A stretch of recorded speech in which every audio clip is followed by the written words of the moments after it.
ผ่ากดมันวางไว้ซื่อๆเนาะบางทีนอนอยู่บนงูเลื้อยอยู่น้ำขางติดตรงแต่สมัยนี้มันสบาย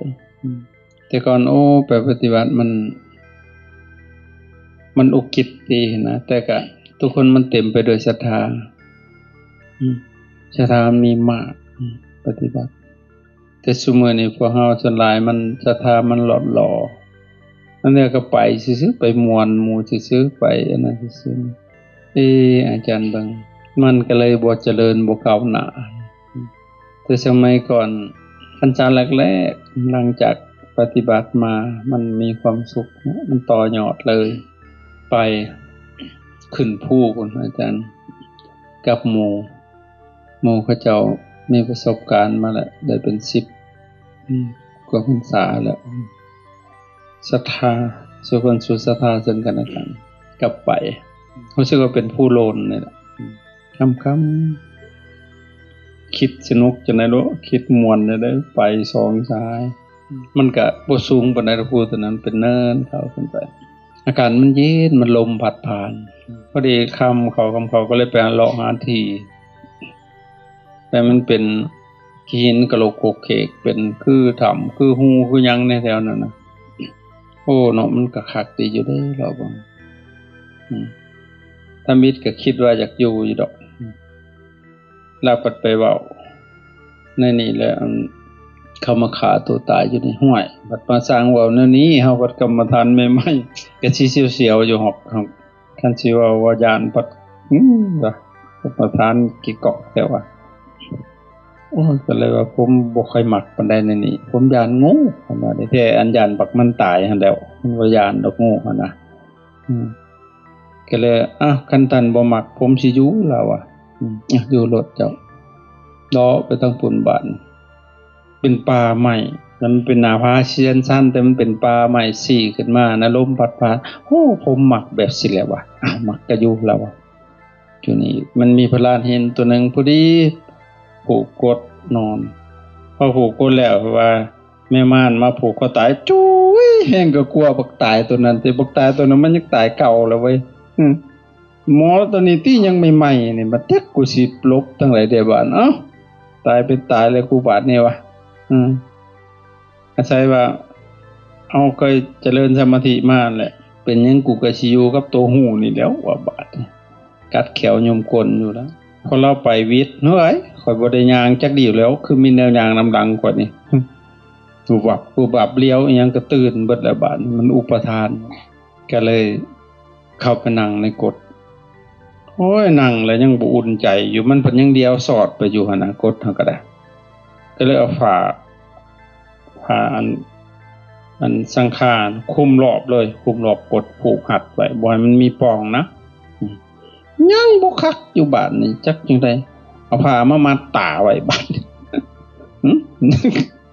มันจักสิบ่เห็นหยังหั่นน่ะมัดแต่จักหัว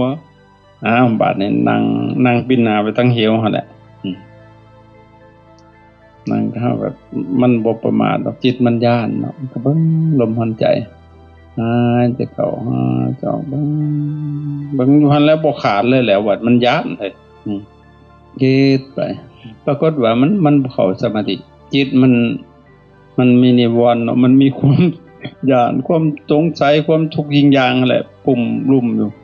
เสียวๆไว้จักมันสิมาทางใดอันพี่เมมานตัวนั้นก็ได้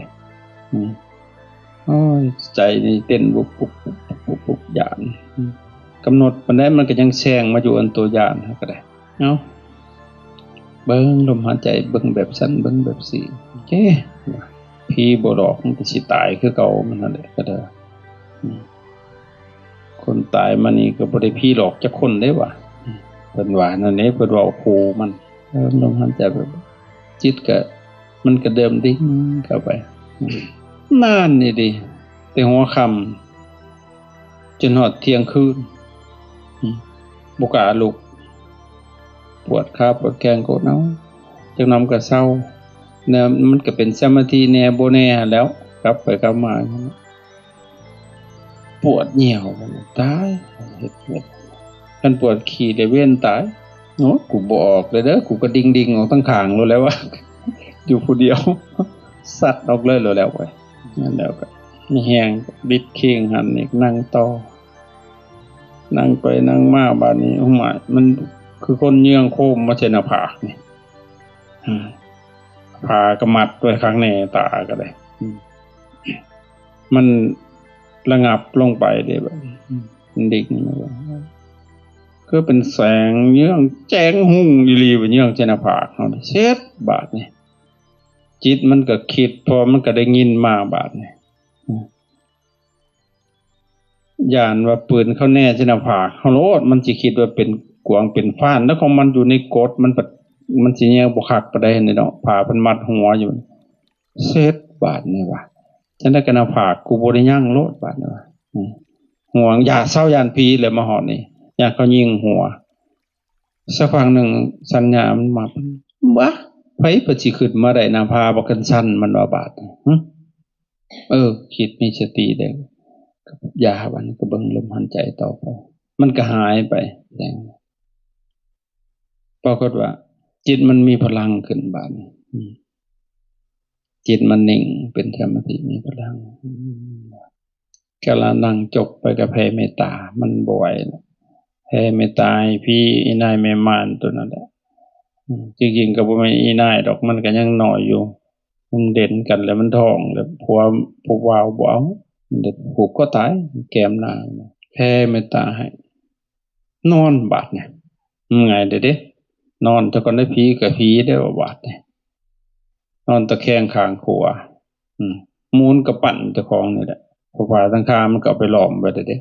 นอนย่างแค่หัวลงไปจังซี่ก็มือก็แตะข้างไว้ท่านนั่นก็แค่นั้นสิ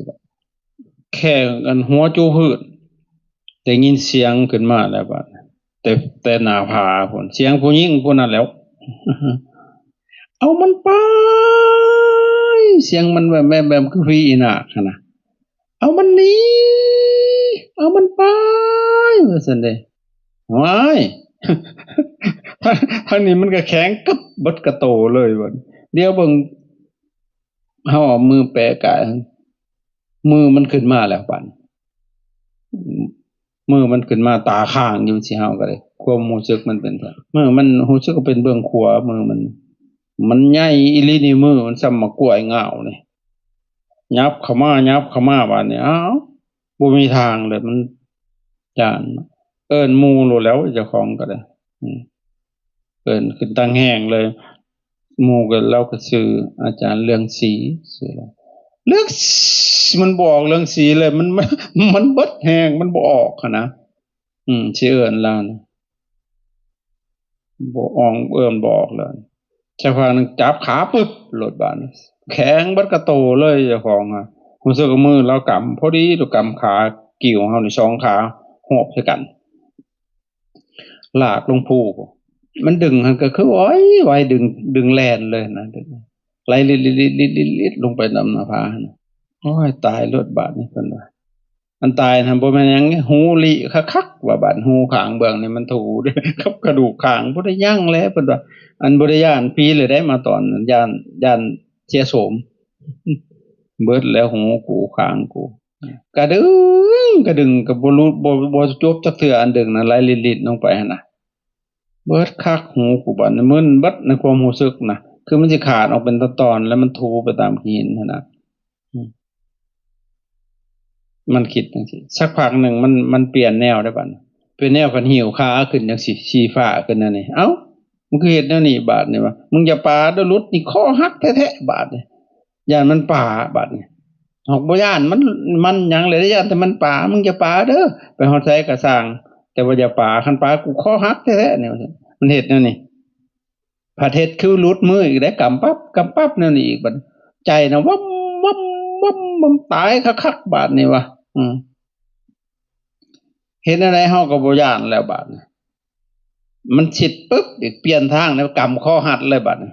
กำคอหิวไปแนวนี้บาดนี้อ้าวบาดนี้เลยบาดแห้งคักบาดนี้โอ้ยอย่าชูหัดเขาเถาะว่าตายรถคันหัดเขานี่นะมือผัดบักใหญ่เนาะคันว่าแนวน่ะผัดเพียงแต่เฮาคึกซึกแนวน่ะมันผัดคอยหนาวเขานะโอ้ตายบาดนี้ตายคักๆกูบาดนี้ว่าหัดเขาบัดตายคักๆบาดนี้มันความรู้สึกมันน้อยลง น้อยลงมันย่านตายเด้อกว่าหมู่นะย่านตายผีก็บ่ได้ย่านแล้วมาฮอดนี่นะย่านตายบาดนี้ห้อยตายมันอยู่ไสว่าตายนี่วะมันคือย่านแท้บ่เคยเห็นว่าย่านตายมันก็อยู่กับหัวมึงนี่ตัวว่ามันผีบ่หลอกผีบ่คั่นคอมันก็ต้องตายแล้วมันพันหาแนวซอยน่ะระดมเข้ามานะโอ้บ่อยตายแท้ๆลมหายใจมันสิบ่มีแล้วมันน้อยลงความรู้สึกนักต่อเส้นผมปรากฏว่าบ่มีผู้ใดซอยได้ดอกมาฮอดนี่แหละเบิ่งกูสิเบิ่งมันตายนี่เพิ่นว่าบาดนี้เสียวมันดับเบิ่งชีวิตสมาธิสีเบิ่งเสียวมันดับทั้งกิเลสดับทั้งโหบทั้งน้ำเพิ่นจำมาเด้ตัวนี้นะปาเลยปาความหยานความตายเอาสตินี่น้อยนะแทงเข้าไปเบิ่งบาดแตกเลยบาดนะแตกระเบิดเลยหายเบิดมันโล่งไปเบิดเลยมันบ่มีหยังเลยโลกนี่ก็บ่มีโลกหยังก็บ่มีทั้งนั้นเลยบาดนี้เหลือแต่ผู้ฮู้หันก็บ่ได้มีตัวตนบ่ได้มีหยังเลยว่างทั้งเบิดเลยบาดนี้จักมันอยู่ไสจักรวาลอยู่ไสก็บ่ฮู้โอ้ตายนี่เป็นแบบสิเด้เนาะม่วนคักเว้ยอันนี้บ่ผู้เฒ่าโบราณนะม่วนคือสิตายเป็นแบบสิดอกอยากตายใหม่อีกเด้มันคือคักแท้พุ่นน่ะมันบ่ได้ยินบ่มีเสียงหยังเลยในโลกโลกาเนี่ยมันบ่มีหยังหั่นน่ะเข้าไปถึงความบ่มีหยังโอ้บาดในสัญญามันก็เด้งขึ้นอันนี้เนาะเพิ่นว่าฮู้บ่แม่นตัวตนอันนี้เนาะพระพุทธเจ้าว่าอันฮู้บ่แม่นตัวตนนั่นมันบ่แม่นอีหลีเด้นี่มันบ่มีหยังเลยนี่เวทนาสัญญาสังขารวิญญาณบ่แม่นตัวตนมันบ่มีหยังเลยอันที่เนาะอันเพิ่นเว้านะผู้ใดพระสิเข้ามาเป็นได้บาดนี่สิมาเห็นได้บาดนี่อันความบ่มีตัวตนอันนี้เขาจังสิเชื่อโดนมันอยู่ในหันนะอยู่ในความบ่มีอีหยังหั่นมันโดนซะเหลือเกินเด้อมันคอยถอนออกมาบาดนี้มันมีวิตกมีวิจารณ์เกิดขึ้นมันมีสัญญาของเฮาออกมาเบิดกูอยู่ไสวะนี่เพิ่นว่ากูตายแล้วกูอยู่ไสเดี๋ยวนี้กูไปเกิดเป็นพรหมบ่เพิ่นว่ามันคิดไปแล้วบาดมันเริ่มปรุงออกมาแล้วจากเลยบาดสิเมื่อบ้านก็บ่ได้แล้วบาดแม่เอาบาดนี้มาฮอดแม่บาดแม่แต่เราสิคิดฮอดเฮาเนาะบาดนี้มาปฏิบัติธรรมบัดตายเอ้าจังได๋ก็หมู่ก็สิเมื่อส่งข่าวอยู่ดอกหมู่มานำกันนั่นอันเรื่องสีเพิ่นต้องไปส่งข่าวให้แม่ฮู้แต่แม่สิรับได้บ่วันแต่เพิ่นสิคิดฮอดก็สิเฮ็ดจังได๋แม่เอ้ยบัดเฮาก็เมื่อบ่ได้แล้วมันบ่มีหางบ่มีกายแล้วบาดนี้บ่ฮู้ทางไปทางมาเลยบาดจักอยู่ไสมันก็บ่ควรจังซี่น่ะคิดก็มันก็ย้อนกลับคืนไทม์ไลน์แต่เบื้องหลังมาอีกก่อนมันสิมาเป็นตัวบ่มีหยังหั่นเด้มาจากอีเมมานมันหลอกกูมันดึงกูลงไปเลยคิดไปแล้วบาดเนาะโดนมันโดนแฮงนะบ้านนี้มันมีเสียงสิมาก่อนถ้าเบิดมันมีเสียงในหูในเสียงอิงนี่คือเฮานั่งอยู่นี่แหละเสียงอิงมังมิงมังนั่นนี่แหละคือเสียงแม่งจิ้งหรีดแม่งอิหยังมันฮ้องบ้ามันอยู่ในโลกมนุษย์เฮานี่นะเสียงนั่นนี่นะมันบ่ได้อยู่พรหมโลกสิได้หัวมันดอกกูเป็นหยังมันกูเป็นหยังกูตายเลยกูอยู่ไสเดี๋ยวนี้เพิ่นว่าหาวิธีสิออกมาจากจุดๆนั้นเด้มันเป็นธรรมอิฐเด้ก็เลยเอ้าเบิ่งกูสิลองอันกระดิกตีนเบิ่งจักมันอยู่ไสตีนของมันบ่ได้มีตีนตอนนั้นมันบ่รู้สึกว่ามีตีนมันเฮ็ดฟาดไปโลดมันมีสัญญามันอยู่เนาะปรากฏว่าคือไฟช็อตแตกหยาบโลดบาดเบิ่งกูสิกระดิกนิ้วมือเบิ่งมันบ่ฮู้ดอกว่ามือมันอยู่ไสน่ะมันเฮ็ดพลาดไปมันก็ลั่นเบิดนะห่วยบาดนี่คือไฟช็อตแตกจุบจับนะ จริงๆแล้วมันมีไฟเด้มีไฟในกายของมันมีครบเบิดเด้เบิ่งบัดกูสิมื่นตาบางบ่ฮู้ดอกว่าตามันอยู่ไสต้องเฮ็ดฟาดไปเลยมันตาขึ้นมามันแจ้งเบิดคือเดือนแจ้งนี่ทั้งๆที่มันมืดได้แต่มันหกแจ้งเลี้ยวเบิ่งแจ้งมันนวลเบิดเอาเลี้ยวเบิ่งเจ้าของคิวเฮาคือเป็นสีใสแบบพองแห้งอีหลีแบบกลัวมันกูตายมันบ่ได้ตายตัวนี้ว่าคือมันเป็นหยังเมื่อกี้นี่เพราะว่าเฮาบ่ฮู้เฮาบ่ได้เรียนเฮาบวชใหม่บ่ย้านเลยอันผีตัวนั้นมันอยู่ไสเดี๋ยวนี้ย่างหาเลาะเบิ่งมันน้ำเหวน่ะบัดเอ้ามึงมารถต่อให้มึงย่างไปโตมากูก็บ่ย้านแล้วบัดเต็มที่ก็ตายกูสิตายใหม่อีกคือวังยาเนี่ยมันว่านะมันบ่ย้านเลยบัดย่างจมกลมย่างกลับไปกลับมานั่งม่วนบัดนี่อยู่จังได๋ก็ม่วนบัดนี่มามื้อเช้ามาฮอดบ่อยากฉันข้าวเลยเพิ่นจักเว้าซุหมู่ฟังบัดไปหาย่างไปหาเพิ่นผู้นอนอยู่ในหมองหมอผู้ตายตัวนั้นน่ะไปแล้วลาดยังนอนอยู่แล้วนอนหันก็แปลกไปแล้วแขนกดไว้ผัดบ่ได้เพิ่งมุงเด้ผูกอันตอนเลยนอนอยู่หั่นเอ้ากลางมุงแบบใดอันนี้วะยุงมันก็อิ่มเบิดแล้วนี่ว่าเบิ่งบ่ปลุกแล้วดอกกลับไปอีกบัดย่างมันบ่ทันแจ้งเด้ช่องเทื่อมาเราก็ยังบ่ทันตื่นนอนท่าเก่าโกนพร้อมหัวเพิ่นนี่ว่าแจ้งมาก็พากันลงภูอินทวัดจางนั้นมาแห้งอยากไปบาดนี่อยากไปภาวนานะมันม่วนตอนเฮานั่งสมาธิมันสิเป็นแนวนึงขนาดแต่ว่าตอนนอนนี่สิเป็นมากเลยเพราะตอนนอนเฮาบ่ได้เก่งได้หยังเลยเด้ค่ะเด้อแต่หากบ่แม่นว่านอนหงายต่ำหรือบ่แม่นแนวนั้นใดนอนแบบมีสติตะแคงข้างขวาแล้วก็ปิ้นมาข้างซ้ายเมื่อยก็กลับไปกลับมาอย่างไร2ข้างนอนแบบสั่นแต่นอนข้างซ้ายดีแนวนึงแต่ก็เสียแนวนึงเพราะมันสิทับหัวใจเฮานะมันก็สิหายใจยากบ่ได้โดนนอนข้างขวาดีที่สุดต่อสุขภาพตอนนอนมันสิเป็นมันเคยเป็นเลยได้จังซั่นถ้ามีสติพอบางเทื่อมันสิยกเฮาหอลอยไปอีกตอนนอนเดี๋ยวเป็นจังซั่นมีสติเบิ่ง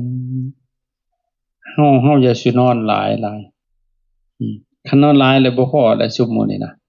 นอนน้อยๆอาจจะมันสิง่วงซึมๆอยู่มันดิดจับติดตับอยู่หั่นมีสติอยู่กับมันต้องมีวินัยกับเจ้าของสมมุติว่าเอ้ากลางเว้นเฮาสินอนบ่เกินชั่วโมงนึงสินะ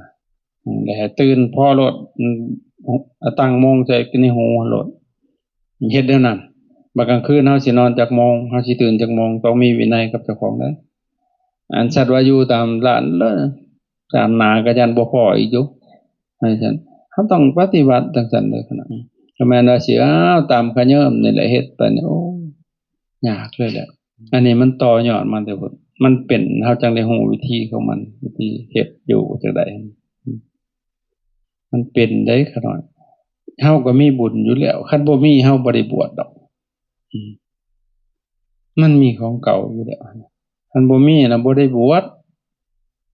จนเป็นพระอรหันต์ยังบ่ได้บวชเป็นบ่พาหิยะอันนี้เฮามีบุญบวชของเฮาเคยได้สังสมมาเคยได้ให้ผ้าเป็นทานมาเฮาจึงได้มาบวช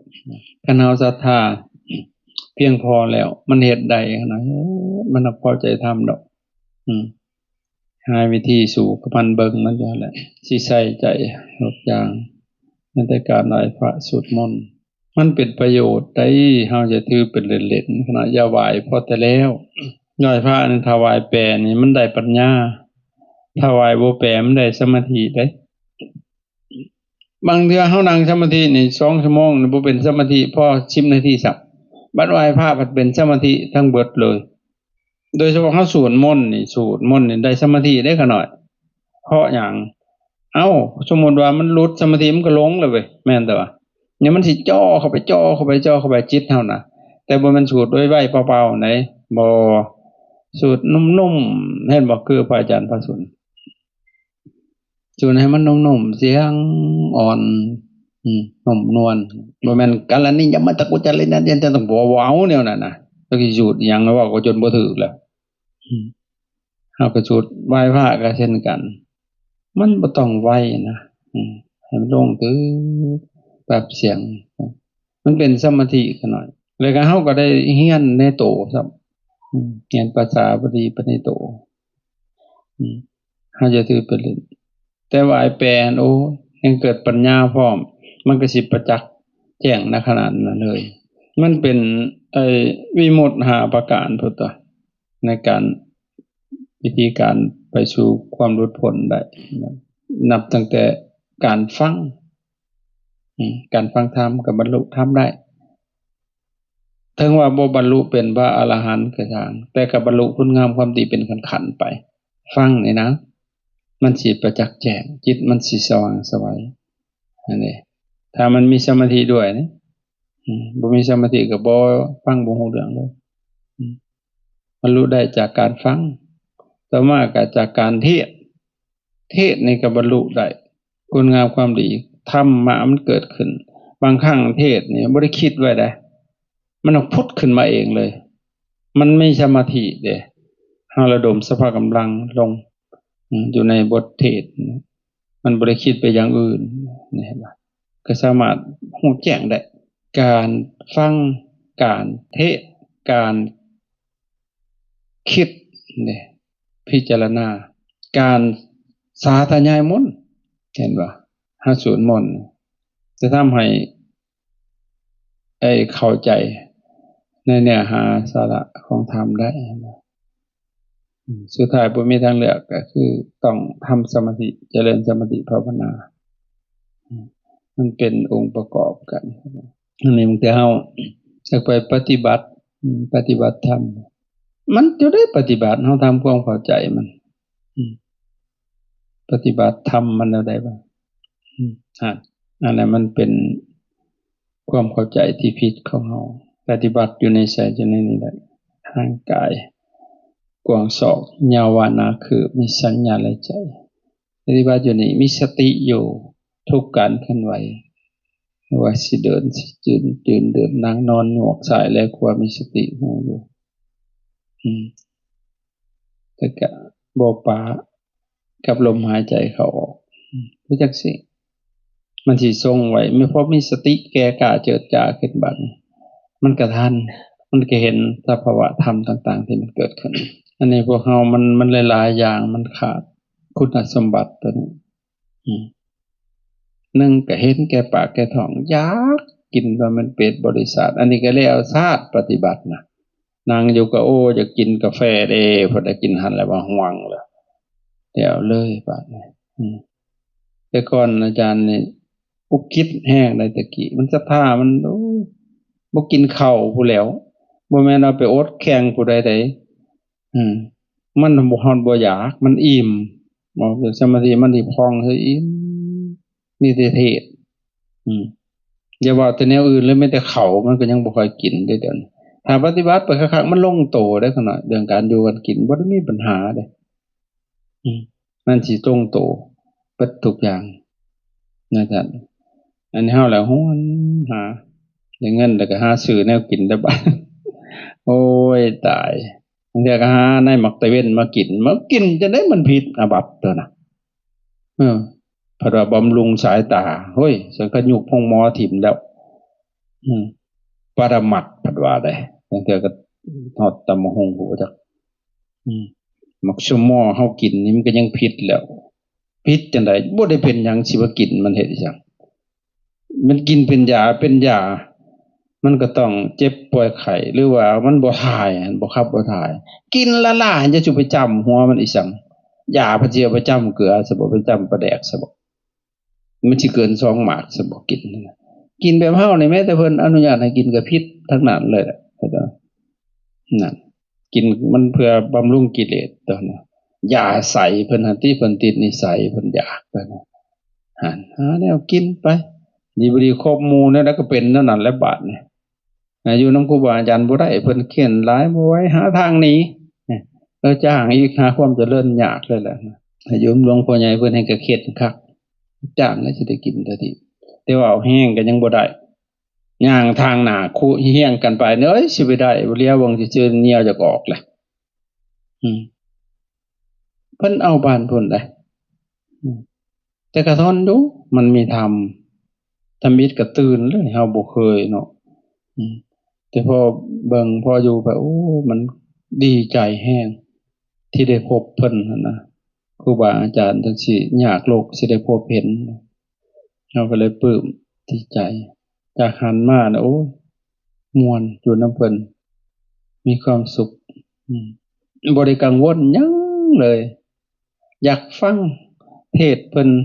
เฮาฟังในอันม่วนเทปในกระแสนั้นยังบ่คักฟังสดๆแท้ก็คักเพิ่นเทศนี่นะนั่งฟังอยู่ไกลๆเวลาเพิ่นไปแสดงธรรมหันนี่บางเที่ยเฮาก็อุปถากเพิ่นมีคนมาถามมีแต่ปราชญ์มาถามมันก็ได้บ่แม่นคนมาเก่งมากอบเด้เฮาก็ฟังตอบพร้อมในใจเฮาบ่ถูกเฮาตอบเฮาฟังเพิ่นตอบคำถามโอ้ว่ะนั่นแหละเฮาอยู่กับผู้จังได๋ก็สิเป็นจังซั่นแหละขะน้อยเฮาก็คล้ายๆตาบอดเพิ่นไปอยู่นำคนตาบอดตื่มเข้าไปอีกโอ้ยมันกินคักบ่บาดนี้นะเฮาก็ควรจะอยู่นำครูบาอาจารย์ผู้ที่เฮาไว้ใจมั่นใจในปฏิปทานะเฮาจะสิไปขว้างเคียงอะไรโพ้นจังน้อยสัตว์นอดเนื้อฮอดไตแล้วพระเฮาก็พากันป่วงอยู่มาเอาไปไปกลับมาก็ซ้ำเก่าหั่นแหล้วคันไปแล้วดิ่งๆไปโลดไปหาปฏิบัตินำเพิ่นโลดเอ้าอย่างเช่นมักหลวงตาชินคิดไปหาเราโลดไปปฏิบัติอยู่นำเพิ่นมักหลวงเพิ่นไปปฏิบัตินำเพิ่นโลดจังซี่เฮาจะสิไปหาฮวนบ้าอยู่หลายหั่นนะพออาจารย์เคยไปตะกี้ไปเองก็ไปแต่ว่าเฮาไปอยู่นำครูบาอาจารย์มาแล้วเด้แต่เฮาก็มั่นใจแล้วเบิ่งสิลองไปเบิ่งหั่นนะสุดท้ายก็ลงคือเก่าพอจิตของเฮามันยังปั่นป่วนอยู่แปรปรวนอยู่นะโดยเฉพาะคือพวกเฮานี่แฮงแล้วนี่ยังบ่ได้ชัดเจนจักแนวจังนั้นไปเจอเธอแล้วก็เรียบร้อยแล้วบัดหายพอพิจารณาบ่จักพัดว่าชิกจะแม่พัดว่าอยู่เอาหยังพัดว่าไปแล้วบัดเพราะเฮาบ่ได้ชัดเจนลองชัดเจนมันไม่ยามน่ะสิบ่ซิกมันสิอยู่ไปตลอดชีวิตเนี่ยมันแห้งกระแดงไปเลยเนี่ยสบายเลยวางภาระลงแล้วบัดเพราะเฮาบ่ได้สนเฮาสิมุ่งทางเดียวแล้วมันก็ยอมไปง่ายเนาะอันนี้ว่าเฮาก็บ่ได้คิดแนวนั้นได้หั่นน่ะอยู่ปานนี้แล้วจำอยู่ได้อยู่ไปก็ชิกคนนั้นก็มันก็ไปทางนั้นโลดแล้วพอจิตมันวางไว้เลยได้ทางน่ะแม่นแต่ว่านั่นแหละกันไปเฮียนก็ฮ้วยเฮียนหาอาชีพไว้แม่พอว่าเจ้าของอาชีพเจ้าของระบวชอยู่น่ะเพิ่นยังสิหาอาชีพอย่างอีบัดหั่นน่ะอันเฮียนก็เฮียนธรรมะติแหละเพื่อสิมาเสริมมาพัฒนาอาชีพของเฮานี่นะครับแต่ว่ามันนั่นแหละนี่แหละความเข้าใจผิดแต่ต้นแล้วมันเฮ็ดไปก็ผิดเบิดนั่นแหละมันเข้าใจผิดแต่ต้นนะแม้กระทั่งสิเฮ็ดบุญมันก็ยังผิดแล้วนะเราเข้าใจผิดแต่ต้นจนหลายว่าเฮาก็ค้นคว้าให้โยมเฮ็ดบุญแต่ว่าคนขวายแต่โยมไอ้หมู่ใช่แต่โยมเฮ็ดบุญได้เดี๋ยวนี้เอ้าเจ้าของงานแฮงตัวแฮงก็เฮ็ดคักๆเลยแล้วไปเนาะส่วนโยมมานั่งสมาธินั่นแหละแห่งบุญใหญ่เห็นบ่เห็นบ่คืออาจารย์เฮ็ดนี่ส่วนโยมมาใครอยากมาก็มาบ่มาก็เรื่องของเขานะเรื่องเขาสิทำบุญก็เรื่องของเขาอีกอยู่ดีนะแล้วก็บ่เพไปอีกเด้ออาจารย์ต่างได้สังเกตว่าพวกท่านมาเคยมาปฏิบัติเห็นอาจารย์เพพุทธโยบ่อยู่จังซี่นะบ่มีก็บ่ได้กินแล้วมีหยังก็กินไปตามนั้นนะเฮ็ดขัดกิเลสเนี่ยแต่มันเป็นไปเองดอกมันเป็นรางวัลดอกนะที่เขาเจ้าเฮ็ดนั่นนู่นนี่ถวายนู่นนี่เป็นรางวัลดอกจากการประพฤติชอบดอกนั้นนะลองเฮ็ดเบิ่งโลดขนาดบ่ตายขนาดธัมโมกุโลกุปตนะตถาธาลิธาลีเป็นธรรมทรงไว้ซึ่งผู้ทรงธรรมจากการตกไปสู่โลกที่ชั่วอาจารย์บ่ได้แพ้พระอาจารย์ก็สั่งบ่ไหวเด้อเดี๋ยวเมื่อยเฮ็ดเนี่ยยังสิเฮ็ดซิมอีกต่อไปเพราะเฮาจังสิได้ไปสู่ซิมแล้วเบิดแล้วเอกสารก็แล้วเบิดแล้วเช่นนายกรัฐมนตรีแล้วแต่เราแต่วันสร้างแต่สิบ่สร้างแล้วปีนี้ก็เฮ็ด ซุ่มที่มันข้างคาให้มันแล้วก่อนเฮ็ดกุฏิให้โยมเพิ่นก็มีอุปการะคุณต่อเฮาคือโยมแนวดอนน่ะเพิ่นสร้างไว้พังเพื่อหมู่คณะอีกแต่เป็นหกของนอนเสร็จเพราะผู้หญิงต้องอยู่ในระบบที่เซฟตี้ดีแน่ผู้ชายเฮาบ่ยากดอกบ่มีอิหยังสิมาเอาดอกนอนพาดไปรถนำหมู่น่ะแม่นตาเขาฮอดบ่จักมาใกล้ซิดอกผีมันก็ยังสิหนีจากแหละแม่นตานั่นน่ะคือบ่ได้รักษายากเด้อาจารย์แล้วก็สิเฮ็ดหนทางเข้าอีกเทคอนกรีตแถวแล้วซะมันยากมุนยามฝนก็ยากเด้ทางสินดินตอนซื้อใหม่หันก็ยังบ่ทันได้เฮ็ดหัวรอทางคดีวางเขาจังสิมาทำให้เอารถเข้ามาเฮ็ดทางใหม่เฮ็ดหัวบ่ยากดอกแต่เฮ็ดซิมนี่ก็เงินกฐินเด้เพิ่นถวายไว้ปีที่แล้วปีนี้แหละ 6,000 เหรียญถวายไว้แต่หันแต่มันมาเองมันดอกยามันเฮ็ดเบิดหันแล้วก็ยากคันมันบ่แล้วก็บ่เห็นสิยากเนาะงบมันมีอยู่งบสร้างหั่นน่ะจันก็บ่ได้แพ้ไผก็อยู่จังซี่แหละก็เฮ็ดเฮาผู้ไปแพ้บางเทื่อโอ้ยจนหัวร้อนหัวหลอกก็สิเฮ็ดหยังได้ล่ะบัดนี้ไปขอเขาก็บ่อยากให้คือกันเด้แต่ว่าขอหลายๆก็บ่ได้แพ้บ่แดกเขาก็ย้อนบ่ทันเป็นแพ้ดูหลายหั่นตัวว่ายาบ่ได้ก็บ่กินเจริญภาวนาขนาดไปฟ้าสวดมนต์เฮ็ดอยู่นี่แหละบ่ตายเชื่อขาน้อยโลดยังบ่ขาน้อยอยู่ในป่านี่อึดกินจะบอกพวกท่านมาอยู่นำอาจารย์คือว่ากินเต็มปากแล้วคออยู่แม่นแต่ว่ามันบ่ได้อยู่ในเมืองให้เขาอยู่ในเมืองแม่นี่แฮงบ่ได้กันก็อยู่เขาบ่อยู่ดอกเขาบ่มักอยู่จังซี่เฮ็ดเอาเด้อขาน้อยไปต่อยอดเอาอย่าสิว่าฉันว่าสิแต่ว่าโอ้อาจารย์คือขุนเขียวบ่อยากให้เฮามีธรรมเป็นที่พึ่งนะมีวิหารธรรมมีที่อยู่ของจิตเฮาสิสบายเอ้าบอกวัดเก็บวัดจ้ะมื้อนี้วันพระเนาะบ่ได้เอาบิณฑบาตวันพระ